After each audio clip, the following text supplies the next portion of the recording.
my god, they're floating. No.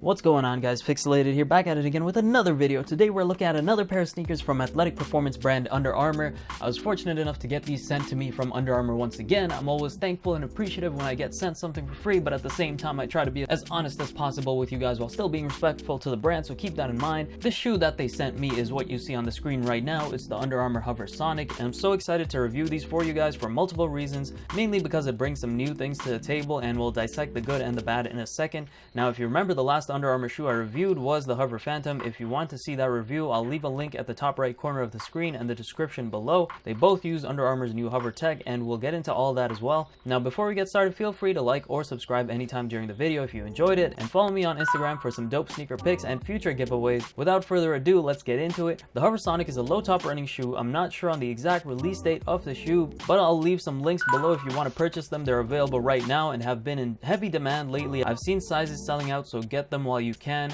Just like the previously mentioned HOVR Phantom, this shoe uses Under Armour's latest HOVR cushioning technology in its midsole and comes in a connected version as well. I've detailed the connected version's features in my HOVR Phantom review. You get to connect the Map My Run app and track all your running data. It's extremely simple and gives you a ton of information. I had my first experience of HOVR tech with Under Armour's HOVR Phantom, and I was thoroughly surprised at what Under Armour had concocted. They instilled the help of a chemical company named Dow Chemical to come up with a brand new material that makes the cushioning tech in the midsole, and the HOVR Sonic is no different. While the HOVR Phantom was more of a mid-top, and although it's labeled a running shoe, it could definitely substitute for a casual lifestyle shoe. The HOVR Sonic, however, is more running focused, and although in my opinion could still substitute for a lifestyle shoe, it's not as likely as the HOVR Phantom to do that. Before diving deeper, let's get into the upper of the sneaker. The upper is this one-piece booty construction. Even though the tongue looks like it's separate, it's actually still part of the one-piece upper. As you can see here, they're held together with built-in elastics. The upper is made of a knit material. Whether this is Under Armour's signature threadborne knit is yet to be determined, but I haven't seen any threadborne branding since the HOVR Phantom, so at this point we're just going to assume it's not.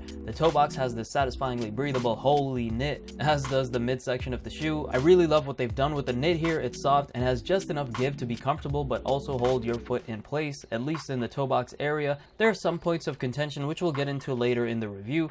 The upper heel portion of the shoe seems to be made of a differently weaved knit, which is probably meant to be a little more stiff and supportive, but it's still soft. The tongue has this mesh overlay on it and Under Armour HOVR Sonic branding, and we have these flat white laces. I gotta say, although this is officially the white colorway of the sneaker, the entire upper has a very faint blue tint to it if you look carefully enough. I think it's kind of cool and makes it look a little aqua-ish. Any more blue than that though, and I probably wouldn't be a fan. You also see a slight shine on the entire knit portion of the upper, which I think is interesting too. Gives the shoe a crystallized look, looking like you walking in a pearl knit. You hear that, Under Armour? Side note, if Under Armour starts using that to brand their knit, I want royalties. You have run text on the insole, and finally we have this white heel cup with the Under Armour logo in gold. It's a nice looking heel cup, but it's really not all that sturdy. Then we have the midsole of the shoe. It looks somewhat similar to the HOVR Phantom midsole, but a more compressed version. There's a window exposing the HOVR tech inside the Phylon midsole, as well as a bit of it exposed at the heel of the midsole. And I can tell this is a more compressed version of the midsole because it's not as cushy as the Phantom midsole either. It's more firm and holds its shape better, yet there's still some compression that I feel with every step. Finally, we have the outsole that's a slight teal, which plays perfectly into the upper being very faintly blue. Clearly, this was done on purpose. See, I wasn't just imagining things. As for sizing, these are my true to size 10. I'm a wide foot, hashtag duck feet gang, and they fit me perfectly. I don't know if I'd recommend half a size up for a roomy fit because they are performance shoes. I definitely recommend you try them on first before deciding, although I do think true to size is a perfectly good fit. When it comes to comfort, this is where I have an issue with the shoe. The upper, it's a nice fit, it's comfortable, soft, feels great against the foot, but it has too much give, to the point where it affects performance. I've worn these to the gym a handful of times already, and there are times when I'm just getting off the bench or a machine, I'll sidestep, and the knit being so soft will cause my foot to slip over the midsole, turn the sole over, and I'll lose balance. Of course, I'm a boss, so I catch myself instantly anyway, and this won't be much of an issue at all if you're running, but any other form of training, you might have to be a little careful. I'm just saying, don't get on the ball court with these unless you want rolled ankles. The midsole is great. When you run or walk in it, you feel the compression, and it's just such a satisfying feeling.